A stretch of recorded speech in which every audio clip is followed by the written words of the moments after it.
On August 1st, 1912, in Jonesboro, North Carolina, Donald R. Sewell was born to Bertha and Aaron Sewell. Don earned his law degree from the University of North Carolina, where he spied his future wife, Eugenia Rawls. Seeing her across campus, Don introduced himself with, "How do you do? I'm going to marry you." It was the start of a beautiful relationship. But their careers came first. During law school, he represented the U.S. in international debates, the first of which pit him against Winston Churchill. He went on to debate the New Deal, during which he justified Joseph Kennedy's appointment as chairman of the Securities and Exchange Commission by saying, "It took a thief to catch a thief."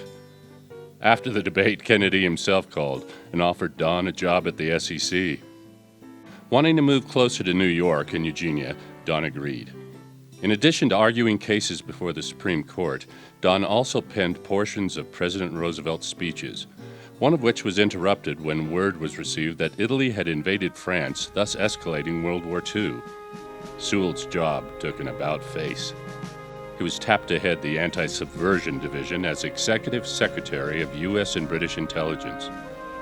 He moved to London, working under General Eisenhower to prepare for the invasion of Normandy.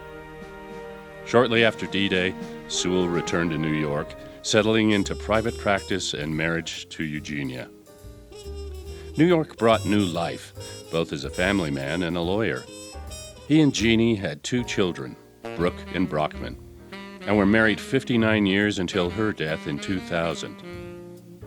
Despite heading up his firm's corporate and international branches, Eugenia's Broadway connections brought acting legends such as Noel Coward, Alfred Lund, Lynn Fontanne, Tallulah Bankhead, Howard Lindsay, Russell Crouse, and Roger Stevens to his doorstep.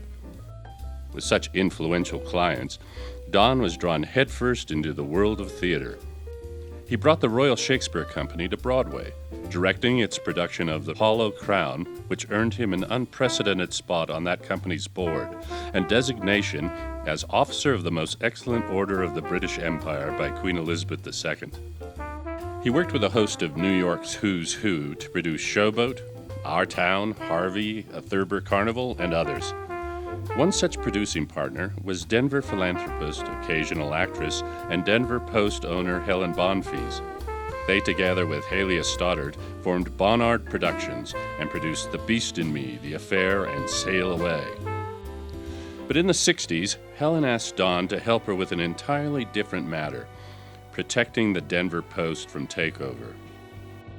It was yet another pivotal moment for Don. He and Eugenia moved out west to Denver. Sewell became president and CEO, then ultimately chairman and publisher of the Post. The 12-year battle for ownership outlasted Helen, who died in 1972, but in the end, Don was the victor. Following Helen's death, Don was named head of her foundation.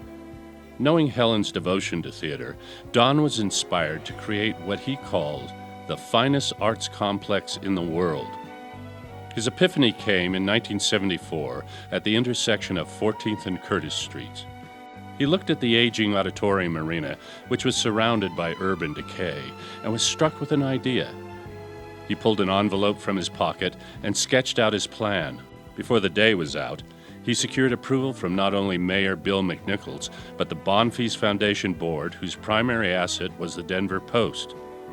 Ground was broken in December 1974 to create the Denver Performing Arts Complex. By 1978, the Betcher Concert Hall was completed along with an 8-story parking garage.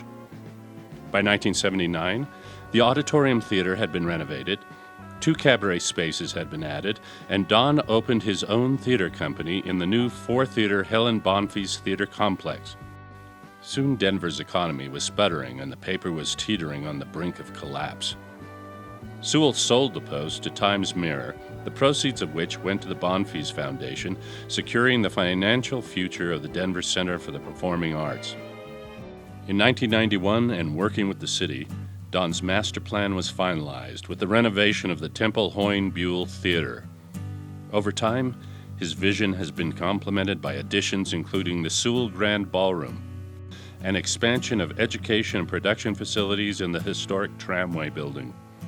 But his vision for Denver as the cultural capital of the West didn't stop at buildings.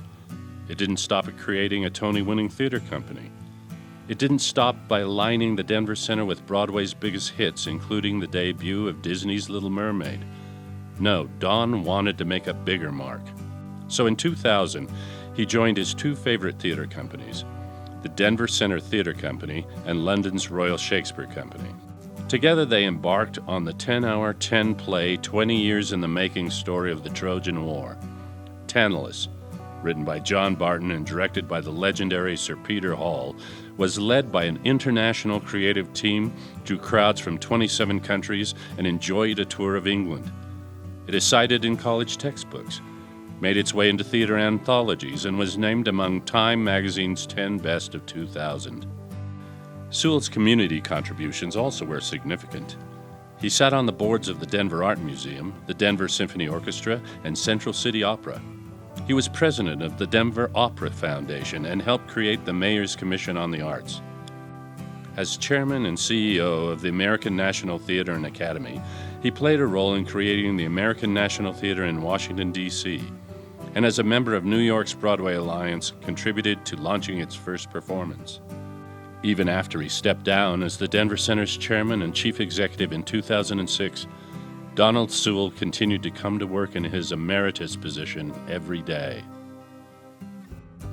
With his death, the city of Denver has lost a visionary who will be remembered as one of the most important builders of culture in Colorado history.